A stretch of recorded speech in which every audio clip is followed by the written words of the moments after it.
আমি জীৱশ্ৰেষ্ঠ মানুহ হিচাপে আমি পৰম ব্ৰহ্ম ভগৱন্তক যদি আৰাধ্য দেৱতা হিচাপে লওঁ, তেতিয়াহ'লে সংসাৰত থকা আমাৰ গোটেই জীৱনটোৱেই আমাৰ ক্ষন্তেকৰ দৰে হৈ পৰিব, সুখৰ দিনৰ দৰে হৈ পৰিব, আনন্দৰ মুহূৰ্তৰ দৰে হৈ পৰিব। আৰু যদি আমি ঈশ্বৰৰ বিমুখ হওঁ, ঈশ্বৰৰ প্ৰতি আমি আসক্তি নজগাওঁ, তেতিয়াহ'লে আমি সংসাৰত থকা দিনকেইটা আমাৰ নেযায় নোপোৱাই হ'ব।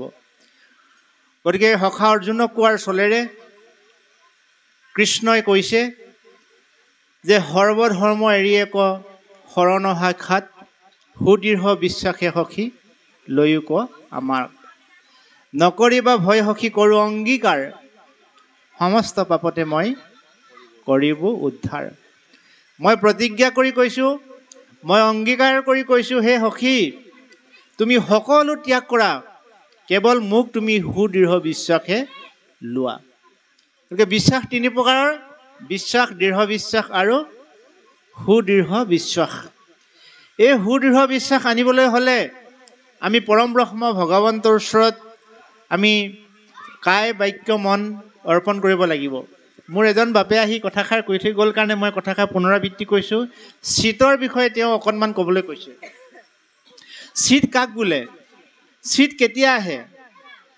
আমি যিদিনাখন শৰণ গ্ৰহণ কৰোঁ, শৰণ লোৱাৰ সময়ত আমি ভগৱন্তৰ ওচৰত কায় বাক্য মন অৰ্পণ কৰাৰ পিছত আমি কায় কাৰণে আমাৰ গুৰুৰ মুখেৰে আমি শ্ৰৱণ কৰোঁ যে ৰজা হৰিচন্দ্ৰই কায় অৰ্পণ কৰিছিল।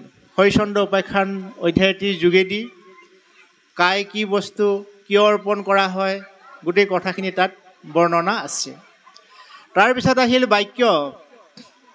বাক্য অৰ্থ বুজাবলৈ আমাক গুৰুদেৱে মানে আমাৰ শৰণাচাৰ্য প্ৰভুজনাই আমাৰ অজামিল উপাখ্যান অধ্যায়টি আমালৈ লৈ আনে। অজামিল নামৰ এজন ব্ৰাহ্মণে কেনেকৈ অপকৰ্মত লিপ্ত হৈ পৰম ব্ৰহ্ম ভগৱন্তৰ নাম আবাহন কৰি মুক্তি লাভ কৰিলে, এই কথাখিনি অজামিল উপাখ্যানৰ যোগেদি অৰ্থাৎ বাক্য আমাৰ তাত বুজাই দিয়ে। মনৰ কথা আমাক বুজাই গজেন্দ্ৰ উপাখ্যান নামৰ অধ্যায়টিৰ যোগেদি। নিজকেই এজন স্বতন্ত্ৰ সৰ্বে সৰ্বা মুৰব্বী বুলি ভাবি গজেন্দ্ৰই নিজৰ আত্মীয় স্বজন ভাৰ্যাপুত্ৰৰ সহিতে যেতিয়া সৰোবৰ তীৰত তেখেতে ক্ৰিয়া কৰি আছিল আৰু যেতিয়া কালগ্ৰাহে তেওঁৰ ভৰিত ধৰিলে, যেতিয়া তেওঁ চিঞৰি উঠিল, যেতিয়া তেওঁ সহায় ভিক্ষা কৰিছিল, ককাই ভাই বাই ভনী নিজৰ ভাৰ্যা কোনেও তেওঁৰ ওচৰত নাথাকিল, সকলো লৰি আঁতৰি আহিল।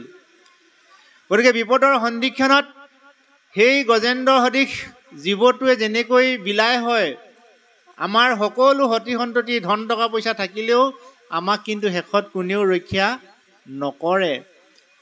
কোনে ৰক্ষা কৰিব? আমাৰ এটা সুদৃঢ় মনা মন লাগিব, যিটো মন অৰ্পণ কৰিছিল গজেন্দ্ৰই পৰম ব্ৰহ্ম ভগৱন্তক। খুন্দে মেৰাই পদ্মগুটৰ ওপৰ কতলি, গজেন্দ্ৰে শৰণ লৈলা ত্ৰাহি হৰি বুলি।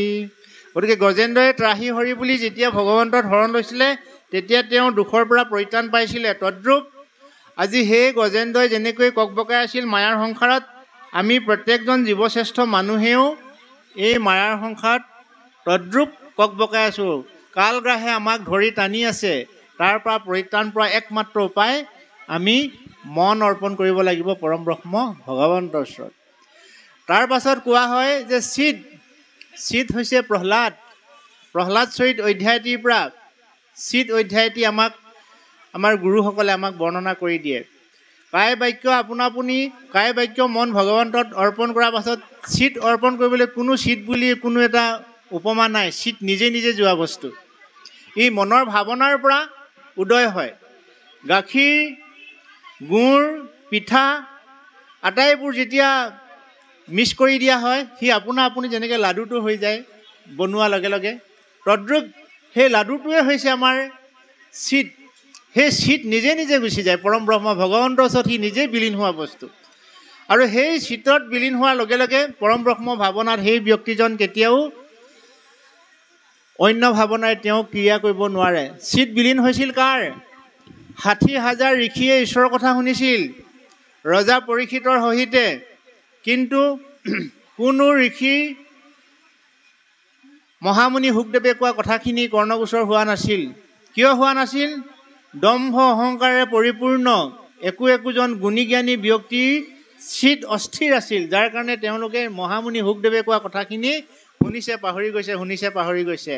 কিন্তু ভৌ নীলগত বহি থকা উগ্ৰশ্ৰৱা নামৰ এজন, যাক সমাজে গুৰুত্ব নিদিয়ে, সেইজন হুত মুনি পাছলৈ হ'ল, সেই সময়ত তেওঁ হুতেই আছিলে। হুত নামৰ এজন ব্যক্তি, সেই হুত নামৰ ব্যক্তিজনৰ কায় বাক্য মন চিত স্থিৰ হোৱাৰ কাৰণে পৰম ব্ৰহ্ম ভগৱন্তৰ কথাখিনি হৃদিগত হ'ল।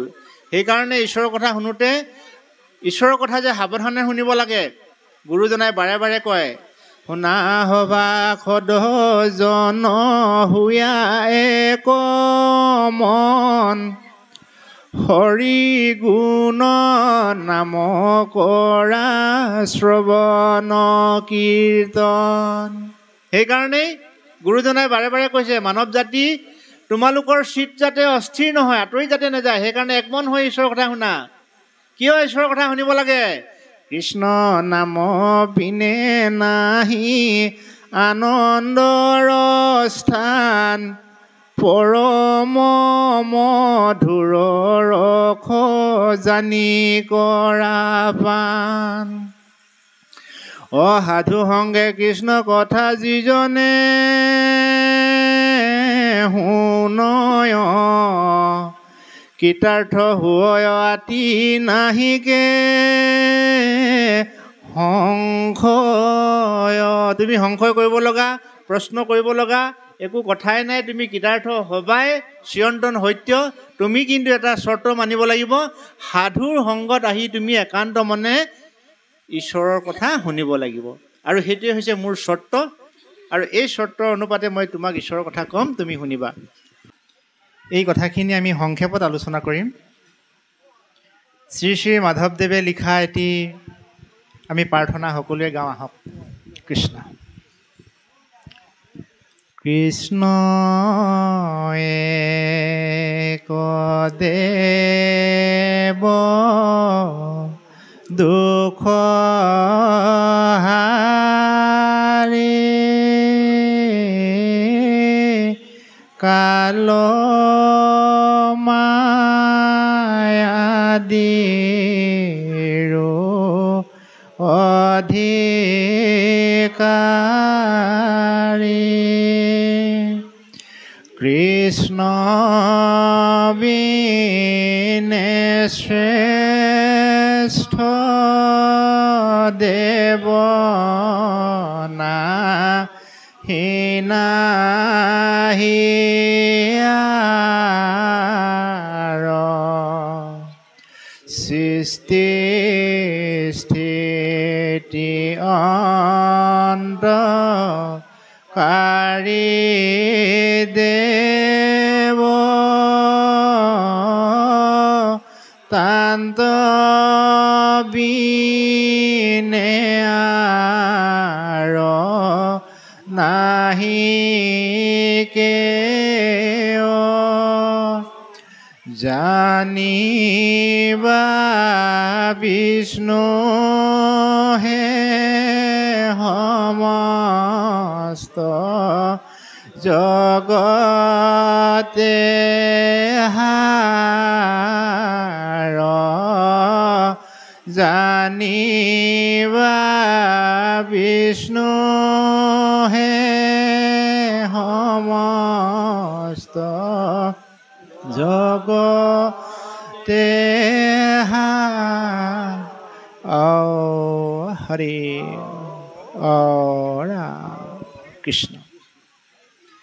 আমি যে এই পবিত্ৰ গীতা শাস্ত্ৰভাগ শ্ৰৱণ কীৰ্তন কৰিছোঁ, পবিত্ৰ মহাভাগৱত শাস্ত্ৰ শ্ৰৱণ কীৰ্তন কৰিছোঁ, এই পবিত্ৰ ধৰ্মশাস্ত্ৰসমূহ একেষাৰ বাণীতেই হাতী মাৰি ভুৰুকাত গুৰু শ্ৰীমন্ত শংকৰদেৱে গুণমালাকাৰে প্ৰকাশ কৰিছিলে। কিন্তু মাধৱদেৱে ঘোষা আকাৰেৰে তাকে সন্নিৱিষ্ট কৰি পেলালে। কৃষ্ণ একদেৱ দুখহাৰী কাল মায়াদীৰ অধিকাৰী, কৃষ্ণ বিনে শ্ৰেষ্ঠ দেৱ নাহি নাহি আৰ। কিয় তেওঁ শ্ৰেষ্ঠ দেৱ? সৃষ্টি স্থিতি অন্তকাৰী। সৃষ্টি স্থিতি অন্তকাৰী দেৱ তান্ত বিনে আৰু নাহি কিয় জানিব, বিষ্ণুহে সমস্ত জগতে সাৰ। গোটেই বিশ্ব জগতখনৰ সাৰ বস্তু হৈছে বিষ্ণু। গতিকে তেওঁকে তুমি পূজা কৰা, আৰাধনা কৰা, সেৱা কৰা, শ্ৰদ্ধা কৰা, ভক্তি কৰা, তুমি সংসাৰলৈ অহা জীৱন সাৰ্থক হ'ব। আমি ইমানবোৰ নালাগে 14 শাস্ত্ৰ 18 পুৰাণ পঢ়াৰ আমাৰ কোনো প্ৰয়োজন নাই। গোটেই ধৰ্মগ্ৰন্থবিলাকৰ মূল সাৰাংশ সেইভাগেই। আৰু এই সাৰকে আমাৰ বুজাবৰ কাৰণে আজি এই 12 অধ্যায়ত অৰ্জুনে ভগৱান শ্ৰীকৃষ্ণক কৈছে যে তুমি মোক অকণমান আগত জ্ঞানৰ কথা কৈ গ'লা, এতিয়া আকৌ তুমি মোক ভক্তিৰ কথা কৈছা। এতিয়া মোৰ মনটো অস্থিৰ হৈছে, হে সখা, মই ভক্তিত গুৰুত্ব দিম নে মই জ্ঞানত গুৰুত্ব দিম? তুমি মোক এই কথাখিনি বুজাই কোৱা। এই বুলি কওঁতে, প্ৰশ্ন কৰোঁতে, সেই প্ৰশ্ন সমিধান দিবলৈ সখাৰূপী জগতৰ ঈশ্বৰে অৰ্জুনৰ আগত বিভিন্ন পন্থা অৱলম্বন কৰিব লগা হৈছে। প্ৰসংগক্ৰমে তেওঁ কৈ পেলালে মনৰ কথা, যে এই বিশ্বব্ৰহ্মাণ্ডত মই যদি ঈশ্বৰ বুলি তোমাক কৈছোঁ হয়, তোমাৰ মনে যদি নেমানে, মই তোমাক যিমান ক'লেও মিছা। প্ৰথমতে তোমাৰ মনে ভাবিব লাগিব, মনে দৃঢ়মনা হ'ব লাগিব, মনে একাগ্ৰতাৰে ল'ব লাগিব যে কথাটো সত্য কথা, পৰম দুসাধ্য মন ইন্দ্ৰিয় নিয়ম। কিন্তু এই মনটোক আপুনি যিহেতু পৰিচালিত কৰিবলৈ মনে দেহাটোক পৰিচালনা কৰে আৰু দেহাটোৱেও মনটোক পৰিচালনা কৰে। চাব দেই, যিজনে ইন্দ্ৰিয় দমিনী অমিল মন, আত্মাই পৰম বন্ধু বান্ধৱ সজন। অজিত ইন্দ্ৰিয় যাৰ মন স্বতন্ত্ৰৰ, আত্মাই পৰম শত্ৰু নালাগে অপৰ। কথাটো বুজিছেনে? গতিকে মন বৰ সাংঘাতিক বস্তু।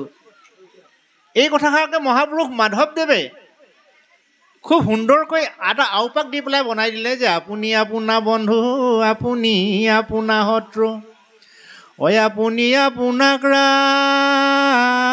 ৰাখে মাৰে, হৰিক নভজি নৰহে আপুনি হয় নষ্ট।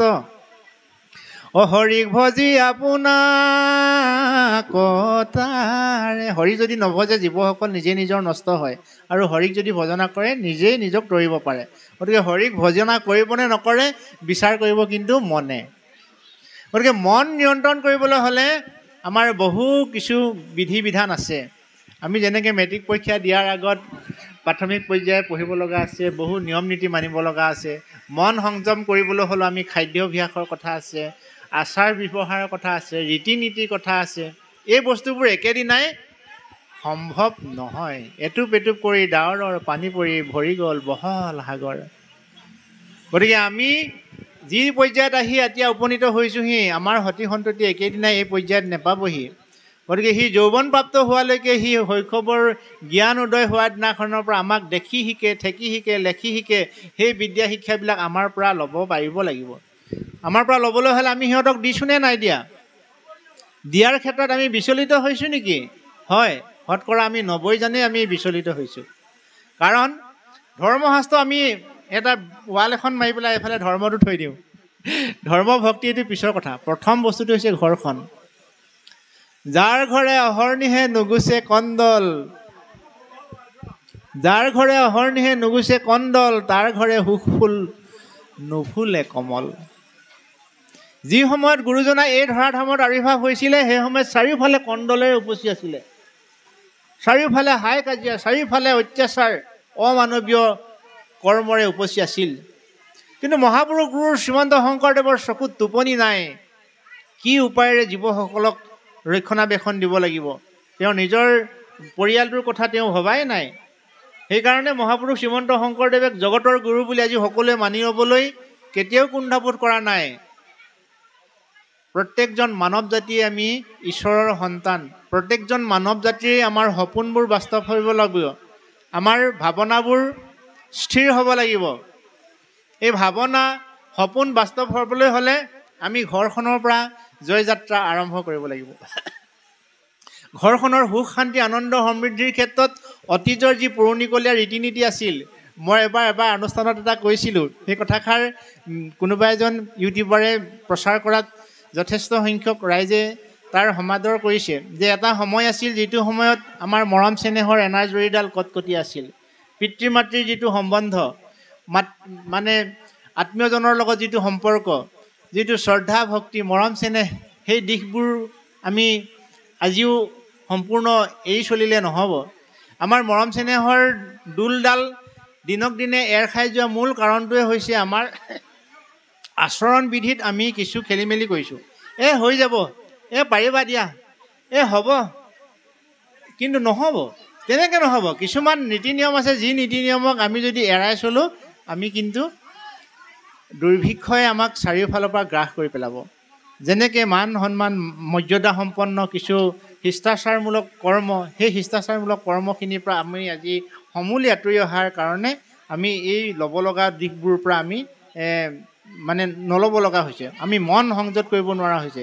যিজনে ইন্দ্ৰিয়দমী নিয়মিল মন, আত্মাই পৰম বন্ধু বান্ধৱ সজ্জন। ইন্দ্ৰিয় সংযম কৰিবলৈ হ'লে মনটোক নিয়ন্ত্ৰণ কৰিব লাগিব। আজি মনটোৱে বিচৰাৰ কাৰণে হাতখনে যদি নল'ব লগা বস্তুটোৰ প্ৰতি আসক্তি হয়, ভৰি দুটা আমাক ক'লৈ যাব দিছে? মনটোৱে বিচৰা মতে যদি ভৰি দুটাই যদি অকল পৰিচালিত হয়, নহ'ব। ইন্দ্ৰিয়ই মনটোক পৰিচালনা কৰিব লাগিব। যিজনে ইন্দ্ৰিয়দমী নিয়মিল মন, ইন্দ্ৰিয়ক দমন কৰি মনটোক পৰিচালনা কৰিব পৰা ব্যক্তিজনহে আচল সংসাৰৰ এজন বীৰ যোদ্ধা হ'ব পাৰিব। আৰু ইন্দ্ৰিয়ৰ বশৱৰ্তী হৈ মন পৰিচালনা কৰা ব্যক্তিজন সংসাৰত বীৰ যোদ্ধা হ'ব নোৱাৰে। গতিকে আমি সৰ্বতোক্ষণতে ইন্দ্ৰিয়ক পৰিচালনা কৰি, ইন্দ্ৰিয় সংযত কৰি মন পৰিচালনা কৰিবলৈ আমি শিকিব লাগিব। আৰু ইয়াৰ আখৰাস্থলীয়ে হৈছে আমাৰ ঘৰখন। যদি ঘৰখনত আমি এই ধাৰাটো প্ৰয়োগ নকৰোঁ, তেতিয়াহ'লে আমি সমাজত গৈ পেলাই এইটো প্ৰয়োগ কৰিম বুলি যদি আমি ভাবোঁ, তেতিয়াহ'লে আমাৰ লাভ নহ'ব। অনুশীলনস্থলী ঘৰখন, তীৰ্থস্থলী ঘৰখন, মৰম চেনেহৰ স্থলী ঘৰখন, যিখন ঘৰত মানে এটা বীজ ৰোপণৰ ক্ষেত্ৰস্থলী, সেইকাৰণে ঘৰখন লাগিলে আমাৰ বাঁহৰে হওক, কোনো কথা নাই, কিন্তু তাত থকা জীৱকেইটাৰ যাতে মৰম চেনেহ সহানুভূতি ভাল পোৱাৰ এই এনাজৰীডাল যাতে একদম কটকটীয়া হৈ থাকে দেই।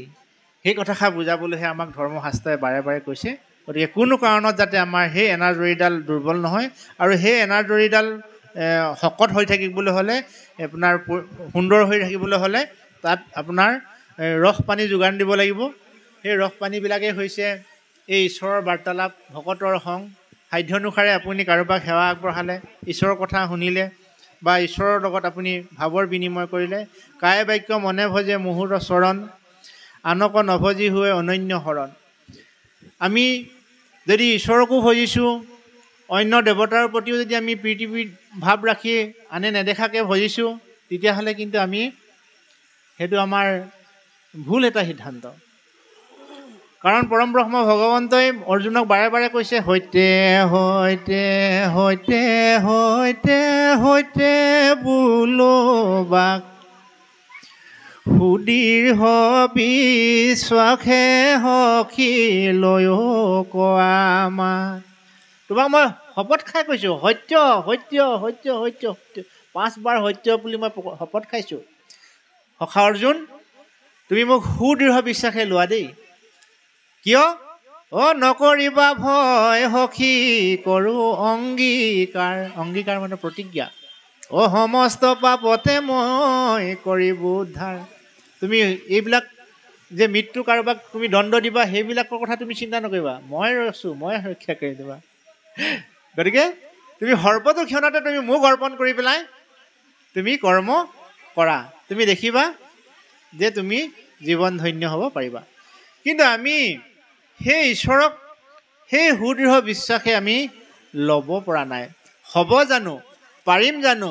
হয় জানো? এই জানো শব্দটোৱে আমাক ক্ৰিয়া কৰিছে, যাৰ কাৰণে আমি তাবিজ মাদুলি পিন্ধোঁ, যাৰ কাৰণে আমি মঙল ছাতি চৰাওঁ, যাৰ কাৰণে আমি আনে কৰিছে বুলি আমি অইন কৰ্মৰ প্ৰতি আসক্তি জগাওঁ। কিন্তু এই গীতা শাস্ত্ৰত স্বয়ং ভগৱন্তই সখা অৰ্জুনক কৈছে, তুমি যদি মূৰ দোৱাব আছে মোকেই মূৰ দোৱাবা, তুমি যদি বিশ্বাস কৰিব লগা আছে মোকেই বিশ্বাস কৰিবা, তুমি যদি ঈশ্বৰ বুলি ভাবিব লগা আছে মোকেই ঈশ্বৰ বুলি তুমি ভাবিবা, তেতিয়াহে তোমাৰ জীৱন উত্তৰণ হ'ব। কিন্তু এটা কথা, নিনিন্দিবা নিহিংসিবা। অনে আনক পূজা কৰিছে কৰক, তুমি কিন্তু নিন্দা নকৰিবা, তুমি হিংসাও নকৰিবা, তোমাৰ কিন্তু মোক পূজা। সেইকাৰণে ভকতসকলক ভগৱন্তই ভাল পায়। পৃথিৱীত অজস্ৰ মানুহ আছে, প্ৰত্যেকজন মানুহকে ভগৱন্তই ভাল নাপায়। কাক ভাল পায়? ভগৱন্তই ভকতক ভাল পায়। ভকত আৰু ভগৱন্তৰ সম্বন্ধটো কেনেকুৱা? মাতৃ আৰু পুত্ৰ সম। এনেকুৱা এগৰাকী মাতৃ আমাৰ মাজত নাই, যি মাতৃয়ে সন্তানক বেয়া পায়, নহয়নে আই? সি লাগিলে কোলাই হওক, বগাই হওক, চুটিয়ে হওক, চাপৰে হওক, কিন্তু মাতৃয়ে সন্তানক সদায় ভাল পায়। তদ্ৰূপ সেই সন্তানৰূপী আমি জীৱসকল, ভকতসকল, আৰু আমাৰ সেই মাতৃৰূপী পৰম ব্ৰহ্ম ভগৱন্ত। গতিকে মাতৃ পুত্ৰৰ সম্বন্ধ ভকত আৰু ভগৱন্তৰ সম্বন্ধ একেই। সেইকাৰণে ভকতৰ হাৱত, ৰাইজৰ হাৱত গৰুৰ পখা ছিগে বুলি কথা এষাৰ আছে। ৰাইজে বেয়া পোৱা কাম, ভকতে বেয়া পোৱা কাম আমি যে কেতিয়াও নকৰোঁ। কিয় নকৰোঁ? ভকতজনে যদি অসন্তুষ্ট হয়, ভকতজন যদি মনোকষ্টত পায়, স্বয়ং ভগৱন্তই মনোকষ্ট পোৱাৰ দৰে আমি জ্ঞান কৰোঁ। সেইকাৰণে আমি ভকতে মনোকষ্ট পোৱা কাম কেতিয়াও কৰিব নালাগে, আৰু ভকতে দিয়া দায়িত্বও আমি সেইকাৰণে পালন কৰিব লাগে।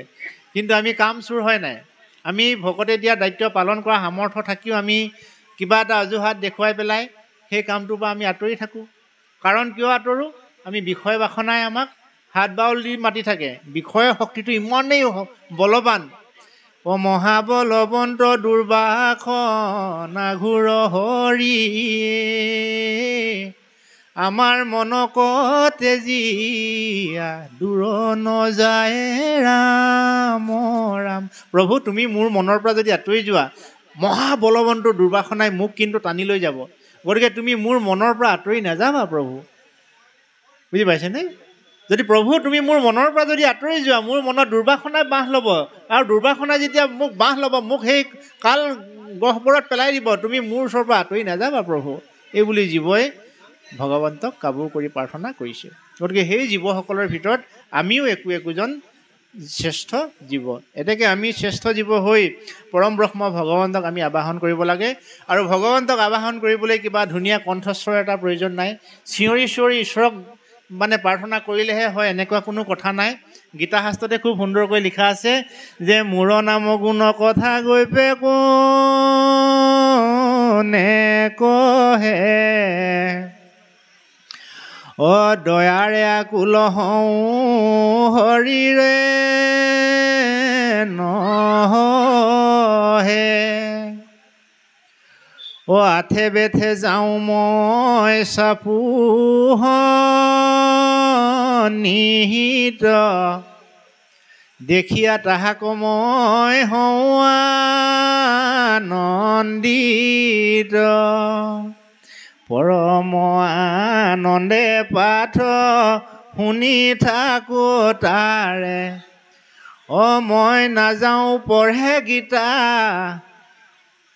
মই নাযাওঁ বোলে গীতা পঢ়ে আৰু বাৰে, ঈশ্বৰত পৰে যেন দেৱ নাহি আৰ, যত শাস্ত্ৰ আছে তুল্য নাহিকে গীতাৰ।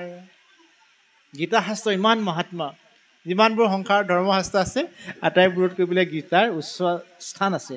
গতিকে গীতাৰ বাণী কোনোবাই যদি পাঠ কৰে, সন্ধিয়া পৰতেই হওক, দুপৰ পৰতেই হওক, প্ৰভাততেই হওক, সেই পাঠ কৰা ব্যক্তিজনৰ ওচৰলৈ পৰম ব্ৰহ্ম ভগৱন্তই প্ৰসন্ন হৈ তেওঁৰ ওচৰত গীতাৰ শ্ৰৱণ কৰিবলৈ আহে বোলে।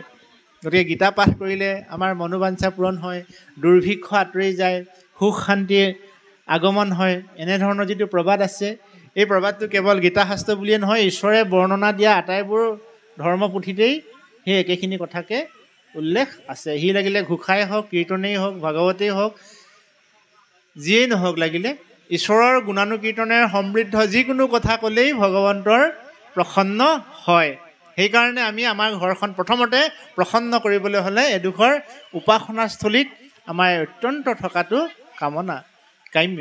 ঘৰখনৰ উপাসনাস্থলী থাকিলে কি হয়, ঘৰখনৰ মাৰি মৰক, জৰা ব্যাধি, দুখ ক্লেশ আটাইবোৰ নিলগত থাকে। যেনেকৈ বাউণ্ডাৰী ৱালখন থাকিলে সচৰাচৰ ছাগলী, গৰু, কুকুৰ আদি পটককৈ সোমাই আহিব নোৱাৰে। তদ্ৰূপ ঘৰখনত উপাসনা চলি যদি থকা যায় তেতিয়াহ'লে সেইখন ঠাইত অসৎ ভাৱনা, অসৎ প্ৰবৃত্তি, অসৎ কৰ্মই আহিবলৈ সুবিধা নেপায়। সেইকাৰণে সেই মাতৃ আপুনি যদি কয় আপোনাৰ বাপজনক, আপোনাৰ মানুহজনক যে আমাৰ ঘৰতো এডোখৰ উপাসনাস্থলী আপুনি প্ৰস্তুত কৰিবচোন, 1 সপ্তাহ ভিতৰত 15 দিনৰ ভিতৰত আপোনাৰ মানুহজনে আপোনাৰ ঘৰখনত সেই উপাসনাস্থলী প্ৰস্তুত কৰি উলিয়াব। আপুনি প্ৰমাণ চাব পাৰে। মানে এনেকুৱা এজন পুৰুষ নাই যি পুৰুষে নিজৰ মানুহগৰাকীৰ কথাত গুৰুত্ব নিদিয়ে। আপুনি চাবচোন, আজি আপুনি সংকল্প লওক, আপোনাৰ মানুহজনক ভাল কৰাৰ দক্ষতা কিন্তু আপোনাৰ হাতত। গোটেই চাবি, গড্ৰেজৰ চাবি কোচা থাকিলে গড্ৰেজটো আপুনি খুলি পেলাই তাত থকা কাপোৰযোৰ উলিয়াব পাৰিব, তাত থকা অলংকাৰ উলিয়াব পাৰিব, বাহিৰত ওলাই থকা বস্তুখিনি সুমুৱাব পাৰিব। কিন্তু গড্ৰেজৰ চাবি কোচা যদি আপোনাৰ হাতত নাই, আপুনি কিন্তু নোৱাৰে। গতিকে গড্ৰেজৰ চাবি কোচাই হৈছে আইসকল। আপোনাৰ ঘৰখন ভাল কৰিব আপুনি, বেয়াও কৰিব আপুনি। দস্যু দানৱৰূপী ৰাৱণক বাৰে বাৰে বুজাইছিলে মধুন্দৰী আয়ে। মধুন্দৰী এগৰাকী ভক্তিমতী, যে হে স্বামী, তুমি সীতা আইক এৰি দিয়া, সীতা আই জগত জননী, সীতা আইক তুমি অপবিত্ৰ কৰিব নোৱাৰা। কিন্তু তেওঁ নিজৰ ভাৰ্যাৰ কথা নুশুনাৰ কাৰণে তেওঁৰ পতন হ'ল। গতিকে আমাৰ পুৰুষসকলেও যেতিয়া অপকৰ্ম এটা কৰিবলৈ যায় তেতিয়া মানুহগৰাকীৰ পৰা লুকুৱাবলৈ চেষ্টা কৰে। কিন্তু এদিন, দুদিন, 4 দিনৰ পিছত আইগৰাকীয়ে সেই মানুহজনক ধৰা পেলাই দিয়ে। গতিকে পুৰুষ প্ৰধান দেশ হ'লেও আইসকলে পুৰুষসকলক কিন্তু এই যে বান্দৰটো যে নাচুৱাই থাকে খেলুৱৈজনে, নাকিডাল কিন্তু আইসকলৰ হাতৰ মুঠিত আছে। এইটো স্বতন্ত্ৰ পৰম ব্ৰহ্ম ভগৱন্তই দি থৈ দিছে। সিদিনাখন বিপ্ৰ দামোদৰে তেওঁ গোটেই জীৱনটো ভাল কাপোৰ নিপিন্ধাকেই পাৰ কৰিলে, এমুঠি নোখোৱাকেই পাৰ কৰিলে, ভগা প্ৰজাত উৰুষা প্ৰজাতেই জীৱন অতিবাহিত কৰিলে। কিন্তু নিজৰ ভাৰ্যাই বাৰে বাৰে কৈ থাকে, হে স্বামী তুমি যোৱা না, তোমাৰ শৈশৱৰ বন্ধু জগতৰ ঈশ্বৰ কৃষ্ণৰ ওচৰলৈ তুমি যোৱাচোন, আমাৰ দুৰ্দশাৰ কথা কৈ কিজানিবা আমাৰ ঘৰখনলৈ শান্তি আহেই, তুমি যোৱাচোন। আজি কৈছে, কালি কৈছে, সদায় কওঁতে কওঁতে তেওঁৰ মন এদিন কোমল হৈ পৰিলে। ঠিক আছে, তুমি যদি মোক কৈছা তেতিয়াহ'লে মই যাবলৈ সাজু, কিন্তু এটা চৰ্ত, মই হ'লে মোৰ সখা ওচৰলৈ মই সুদা হাতে নাযাওঁ, তুমি মোলৈ কিবা এটা যোগাৰ কৰি দিব লাগিব চব। আৰু খুজি মাগি আনি চাউল চিৰা যি পাইছে তাকেই ভক্তিয়ে দিছে। আৰু সেই এমুঠি জলপান লৈ পেলাই জগতৰ ঈশ্বৰৰ ঘৰলৈ গৈ পৰম ব্ৰহ্ম ভগৱন্তই সেই সুবৰ্ণ শয্যাত শয়ন কৰিবলৈ পালে। জগত মাতি আই লক্ষীৰ পৰশ পালে, জগতৰ ঈশ্বৰৰ পৰশ পালে। আৰু ঘৰলৈ ঘূৰি আহি তেওঁ মানে নিজৰ ঘৰখনেই চিনি নেপালে। জয় জয় মই জাতিষ্কাৰ, নিজৰ ভাৰ্যাই মানে দাস দাসীৰ সৈতে সেই স্বামীক আদৰি আনিলেগৈ। আজি হাৰিয়ে বিপ্ৰ দামোদৰে ঈশ্বৰ দৰ্শন কাৰ কাৰণে পালে? এগৰাকী ভাল চৰিত্ৰৱান, ভাল আদৰ্শৱান ভাৰ্যাৰ কাৰণেহে পালে। আৰু সিদিনাখন আই দ্ৰৌপদীক অৰণ্যতনো বাৰু এমুঠি অন্ন দিব পৰা শক্তি থাকেনে? দুৰ্বাসা এজন মহাজ্ঞানী, অথচ তেওঁ এটা অপকৰ্ম কৰিবলৈ গৈছিল। বোলে হে মাতৃ, আমি বৰ ভোকত আছোঁ, এমুঠি অন্ন যোগাৰ কৰা। অৰণ্যৰ মাজত এগৰাকী মাতৃয়ে অন্ন দিব পাৰে জানো? এইটো ঘোৰ অন্যায়। গতিকে কিবা কাৰণত যদি ভকতক কোনোবাই অন্যায় কৰিবলৈ আহে তাত ভগৱন্তই হাত পাতি ধৰে। উদাহৰণ, দুৰ্বাসাই অন্যায় কৰিবলৈ গৈছিল কিন্তু ভগৱন্তই নিদিলে। কেনেকৈ? বিভিন্ন চালনাৰে পৰম ব্ৰহ্ম ভগৱন্তই সেই দুৰ্বাসাক আঁতৰাই পেলালে। কৃষ্ণৰ সন্তোষে তলৈ কিয় সন্তোষ, হেহি কনাহা খাই, দুৰ্বাসাৰ ক্ষুধা সমস্তে গুচিল, তিলিমানো ক্ষুধা নাই। গতিকে আমি যদি জীৱনত সৎকৰ্ম কৰিবলৈ যাওঁতে আমাক যদি কোনোবাই বাধা দিয়ে, আমাৰ একো ক্ষতি নহয়। যিজনে বাধা দিয়ে তেওঁৰ ক্ষতি হ'ব। উদাহৰণ, অম্বৰীশৰ ওচৰত আপুনি দেখিব পাৰে।